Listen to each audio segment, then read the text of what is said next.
All right, chaos, turmoil, madness. Those are the words thrown around by critics describing the Trump White House.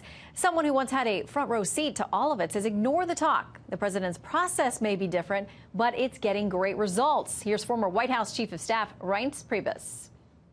You can't look at the distractions. I think what the staff has to do is focus in on the results. And so I think what the president does, and he writes about it even in his own books, is he puts rivals around him intellectually. You have people like Wilbur Ross, who's going to be on your show, and Gary Cohn.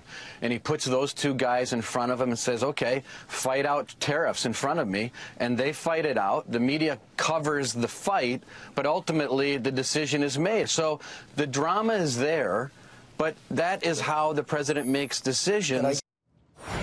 Chris Stirewalt, author of the Halftime Report and Fox News politics editor, joins us to break it down. What do you make of this idea that the president likes to set up rivals, to duke it out? It helps him come to his decision, and he doesn't care about the outside view that it's chaotic.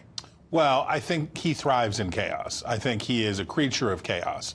And I think that for the period of time, if you think back to, Counselor, the period from essentially August or September, until wherever this went off the skids the last time, in this current iteration of campaign or White House chaos, is we had this Kelly period where there's going to be a clampdown, there's going to be process, there's going to be rules. They got the tax package plan, the tax package through, and it was like, hey, maybe this is okay.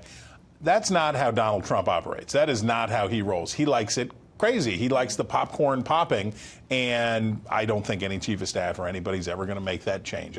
John Kelly may have commanded lots of Marines, but I don't think he ever commanded Donald Trump. I don't think anyone commands Donald Trump. He rolls and he does his own thing. All right, I want to run through a couple of midterm things because I love those. You love them. I want to talk to you about this. Okay, Thad Cochran, the senator from Mississippi who has been very ill, a Republican, said today, I regret my health has become an ongoing challenge. He's saying he's going to soon bow out, probably the beginning of April. Right. So there's already a seat being contested there. Are we going to end up with 2 Senate races in Mississippi this fall? We're going to get we're probably going to get our 35th Senate race of this year, and there's going to be a doubleheader in Mississippi. Now, the question here is, there's a candidate, Chris McDaniel, who tried to knock him off before, that now says he's challenging Roger Wicker, who is the incumbent senator. Right. So does he then peel off and say, psych, what I actually meant was Roger Wicker is not a swamp creature and fine, and I want to serve with him in the United States Senate. I'm going to go over here for this open seat. So there's going to be quite a lot of jockeying going on down there. That could be super interesting. I feel a road trip coming on. I feel a road trip. I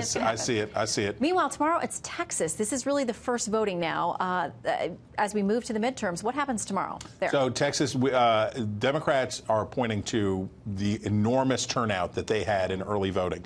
Put it to you this way. The Republicans were pleased because they got a big jump in early voting. They went up 50,000 votes and said, we're stronger than ever. And the Democrats answered with an increase of more than 200,000 votes. Whoa. So the Democrats are fired up. They are engaged. There are House seats in Texas that the Democrats would like to have. But the cherry on top, Ted Cruz is in a safe seat in the halftime. Today we moved the ranking, though. We moved him from likely Republican to leans Republican just because we need to see how much energy really is there. I don't think Cruz is in any kind of big trouble right now, but we're watching the race more closely because this amount of Democratic intensity in Texas is sort of unprecedented. I mean, so many of these races, it's all about who shows up. Oh, and in midterms, remember, in midterms, it's not about what the people want, it's what the voters say. Right. And who shows up at the polls is what determines the shape of that electorate is going to answer the question of who wins and loses. And right now, Democrats are storming the polls and the Republicans are lagging back a little bit.